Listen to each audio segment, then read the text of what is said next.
Assalamualaikum warahmatullahi wabarakatuh.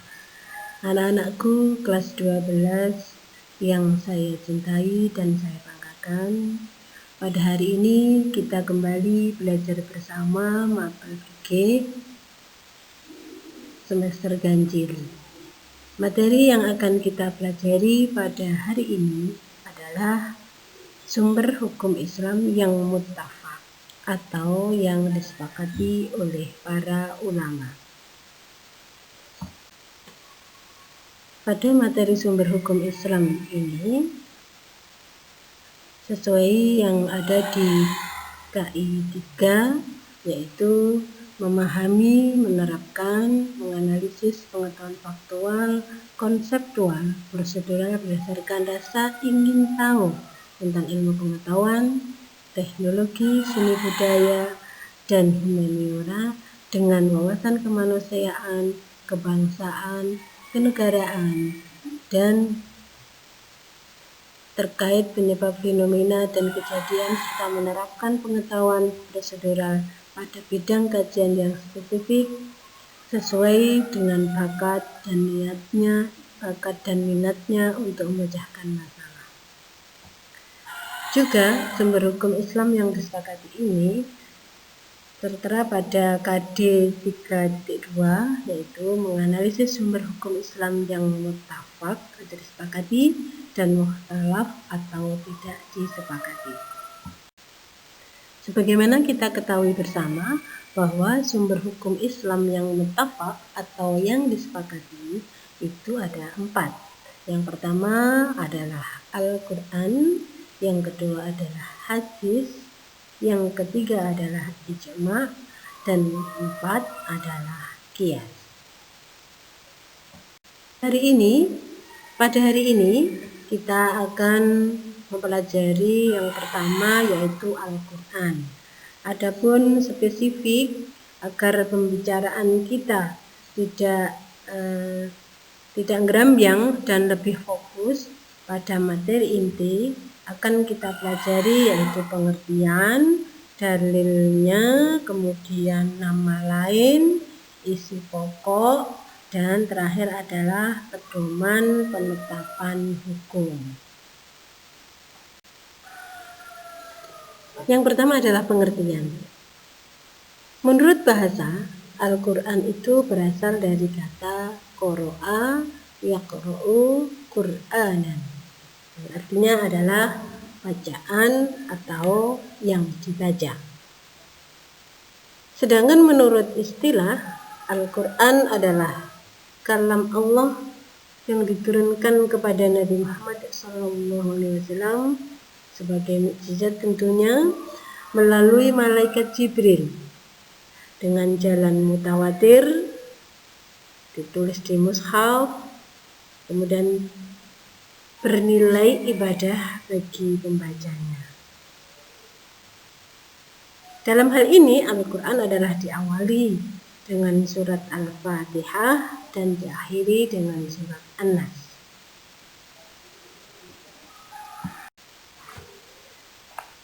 Selanjutnya adalah dalil tentang dasar kehujahan Al-Quran. Banyak sekali ayat-ayat dalil yang menyatakan kehujahan Al-Quran. Salah satunya adalah dalam surat Al-Baqarah ayat 185 yang berbunyi A'udzu billahi minasyaitonir rajim. Bismillahirrahmanirrahim. Syahrul Ramadan alladzi unzila fihi al-Qur'an hudan lin-nasi wa bayyinatin minal huda wal furqan, yang artinya beberapa hari yang telah ditentukan itu ialah bulan Ramadan, bulan yang di dalamnya diturunkan Al-Quran sebagai petunjuk bagi manusia dan penjelasan-penjelasan mengenai petunjuk itu, dan pembeda antara yang hak dan yang batil. Berikutnya adalah nama lain Al-Quran. Di dalam Al-Quran disebutkan banyak sekali sebenarnya, tapi hari ini akan saya angkat 5 saja di antara nama-nama Al-Quran. Yang pertama adalah Alkitab atau yang disebut dengan buku. Kemudian yang kedua adalah nama lain Al-Quran adalah Al-Furqan, yang artinya adalah pembeda. Yang ketiga adalah Ad-Dzikr, pemberi peringatan. Kemudian yang keempat, nama lain Al-Quran adalah Asy-Syifa atau obat. Dan kelima adalah At-Tanzil, yang diturunkan. Selanjutnya anak-anak kita akan belajar isi pokok Al-Quran. Isi pokok Al-Quran yang pertama adalah Tauhid. Di dalam Al-Quran kita sudah diberikan satu panduan tentang Tauhid, yaitu mengesahkan Allah. Hanya Allah yang esa. Sedangkan yang kedua adalah ibadah. Kita ketahui bersama bahwa di dalam Al-Quran pun kita sudah diberikan tuntunan, aturan terkait dengan bagaimana kita beribadah. Baik itu masuk kategori ibadah mahdhoh, ya, utamanya adalah ibadah mahdhoh. Itu semuanya sudah diatur di dalam Al-Quran. Yang ketiga adalah janji dan ancaman. Janji dan ancaman ini maksudnya adalah bagi kita yang sudah melakukan satu kebaikan, sudah melakukan kehidupan sehari-hari sesuai dengan syariat Islam, insya Allah akan diberikan pahala. Janji Allah adalah memberikan pahala kepada kita. Sedangkan sebaliknya, kalau kita melaksanakan satu kegiatan yang ternyata melanggar syariat Islam, itu pun kita juga mendapatkan ancaman. Jadi tolong benar-benar diperhatikan, jangan sampai kita melanggar rel-rel syariat Islam. Kemudian yang keempat, isi pokok Al-Quran adalah kisah. Dalam kisah ini anak-anak disebutkan bahwa dalam Al-Quran itu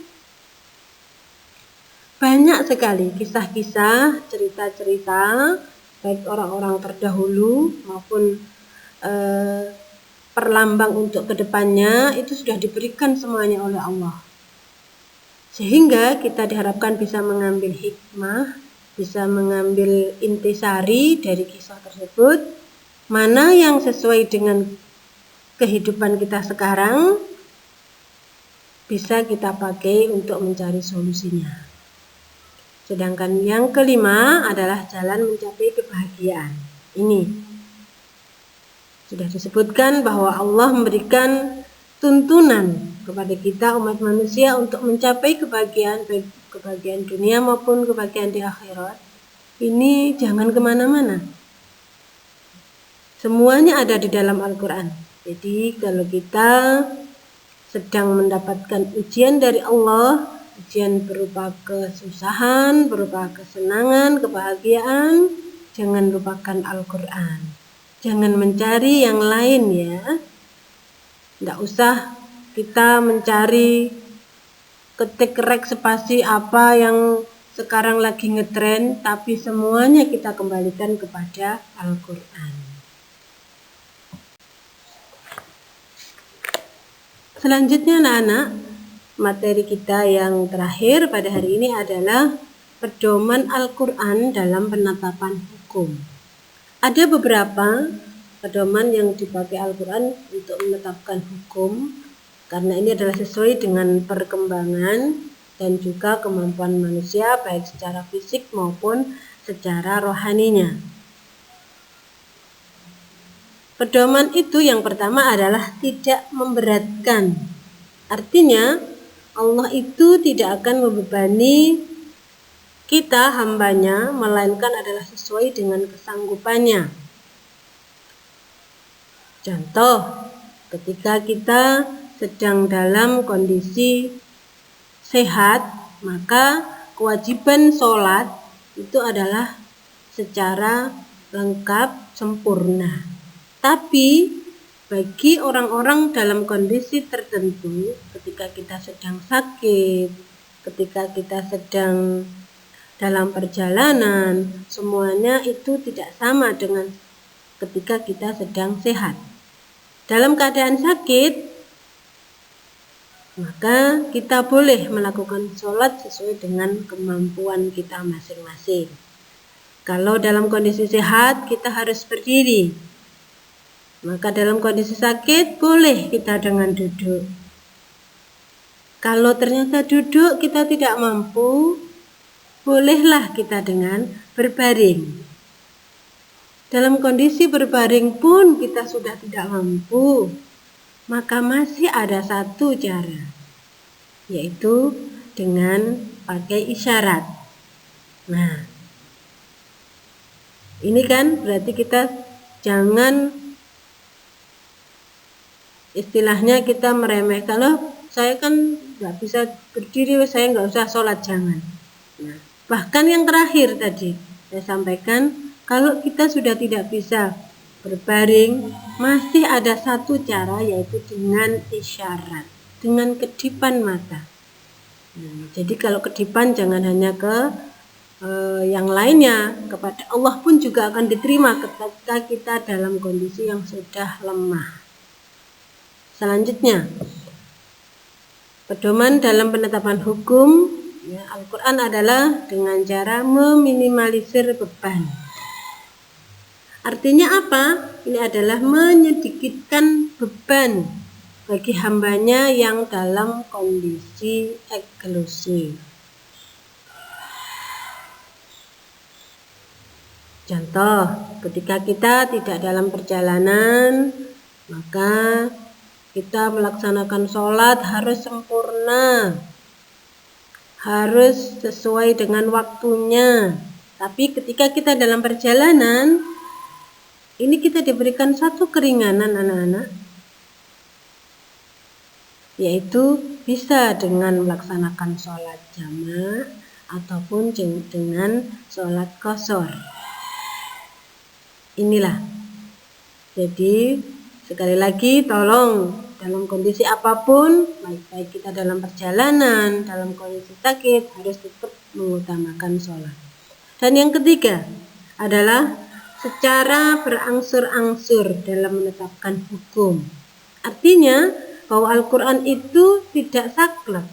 Dalam menetapkan hukum adalah secara bertahap sesuai dengan kondisi saat itu. Satu contoh, kita ingat kembali ke sejarah tentang keharaman dari khamr, minuman keras. Tidak langsung saat itu Rasul tidak langsung mengharamkan Al-Quran, tapi bertahap sesuai dengan kondisi keimanan umat saat itu. Yang pertama disampaikan bahwa manfaat dan mafsadatnya itu lebih banyak mafsadatnya. Kemudian berikutnya ketika sudah imannya sudah kuat, maka disampaikan kalau masih dalam kondisi yang tidak sehat, artinya adalah kondisi mabuk, maka tidak diperbolehkan sholat. Nah, baru ketika imannya sudah semakin kuat, Nabi menyampaikan tentang keharaman dari minum minuman keras.